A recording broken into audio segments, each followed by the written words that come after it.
utilize AI and data for social good and business empowerment. Today, people talk about how we can utilize it for business. That's it, right? And social good, really. Please share with us your perspective. Pratibha. Thanks, Renee. I think I love the question. There's so much happening in AI, and maybe before I go into that, right, a little bit about the perspective on AI itself. It is the age of AI, but for AI to work, it's really got to be wielded with purpose. And I believe the AI opportunity is a reminder for all of us to really leverage on our true strengths, which are human. So innovating, thinking differently, collaborating, and really looking out for each other. That is a human strength. And I think in the age of AI, I think we have to keep honing that. With that said, coming back to your question, I'm seeing three trends that feed into the AI for good narrative. And the first thing is social is the new climate. So which means what I'm trying to say is that, till now, there was a lot of focus on climate. There is a lot of focus on climate, and we need to continue progress on net zero. But having said that, I think there is a real necessity out there to also start recognizing the importance of social issues, especially with the kind of disruption that AI is bringing in. Cognizant actually commissioned a study with Oxford Economics, and the highlight of that study is it says in the next 5 years, 90% of the jobs are going to be redesigned. 90%, that's a huge number. So it's going to affect me, it's going to affect you, it's going to affect pretty much everyone that we're going to see around us. So which means that at the very basic level, we need to really prepare our communities for what's coming. And social challenges, which means that everyone, especially mid-career workers, right? How do we equip them with the skills that are really, that might be out of their comfort zone, but how do we help them pivot? How do we help senior citizens adapt to technology? I think these are some of the social challenges that we're going to see, and it becomes imperative for all of us to really address them in a way that is relevant from our organizational standpoint. So I'm seeing the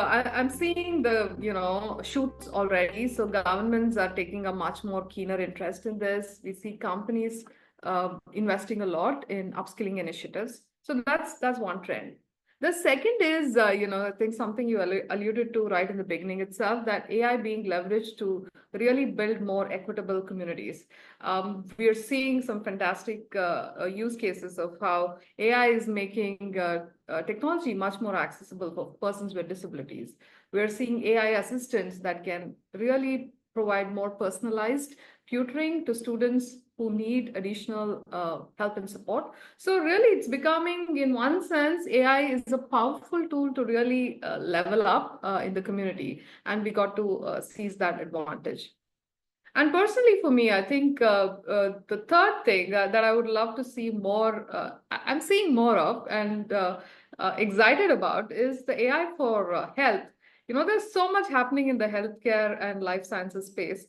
We know that AI can predict the efficacy of molecules, so you can actually shortlist which are the drugs that are more likely to make it, and therefore the whole drug discovery phase, the timeline is getting shorter. So our understanding of diseases and how they can be treated and innovative ways of treatment, all of that, I think the timelines for bringing them to market and in bringing them to everyone, I think we're seeing a lot of interesting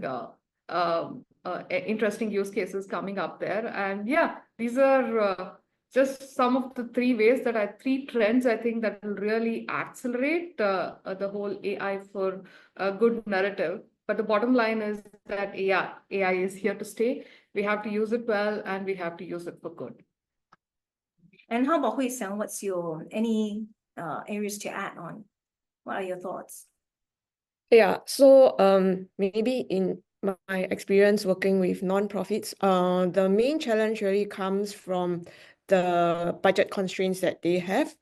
So in terms of also manpower resources, they are very tight, focusing on their operations. So what I find is that with AI, there can be something that can help them in terms of operations where they can extract the insights from the data that they have to understand the pain points that or the gaps, that are causing the main bulk of the challenges that they are facing. So there is the Pareto principle, right, whereby 80% of the issues are caused by 20% of the root causes. So by just identify what are the main root causes and then tackling them, I believe like in terms of improving the operational efficiency, they can actually get insights from the data using these AI tools and will help them cope in terms of the manpower constraint that they face. Right. So with that, how can we then leverage on Gen AI, for example, which is your area of expertise also, Hui Xiang, to revolutionize business and social innovation? Yeah, so with Gen AI, people can actually get a lot of information that they have, like answers from the information that they have through chatting via a web app, for example. So they might not have the skills, or like, for example, business users, they might not need to work with the data. Like there can be a unit or some analysts who have prepared the data, and users can actually interact with the data through a web application through asking questions like, in really layman terms, so what is the main problem behind a certain issue that they are facing, or like how many people are actually impacted by a particular problem, like trying to look up answers in the internal document that they have relating to some policies they have to be able to advise their customers. So all this generated by large language models at the back end, and they come up in proper answers. They do the background research work for you to retrieve the answers for you. So all this can help in time savings, which is something that I think in terms of providing quick customer support is very important. Like people want these answers quickly and also accurately. So I feel like with Gen AI and what our customers are doing at the moment, a lot of resources are also being put into this application, like the development of these applications for end users to be able to get answers from the data that they have easily. Yeah.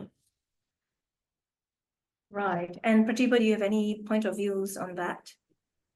Yeah, I think great insights actually on Gen AI. I think from my experience, right? So we've been running Gen AI skills program across Asia Pacific.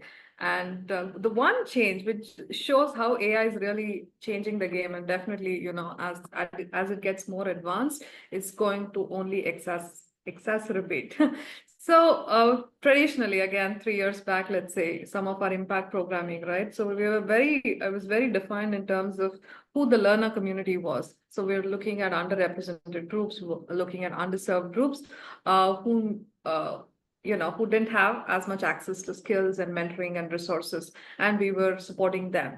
But now that has changed. So we're looking at a new digital divide, which is call it the Gen AI divide.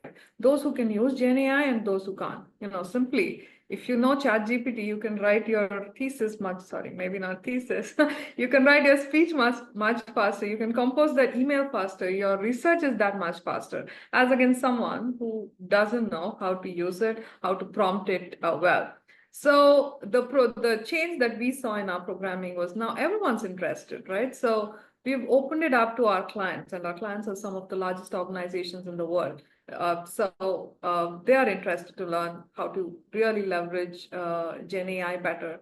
So we're seeing a very different landscape in terms of the learner community, which just speaks to how it's critical that all of us equip ourselves with the skills that are really required, because Gen AI is really changing the game.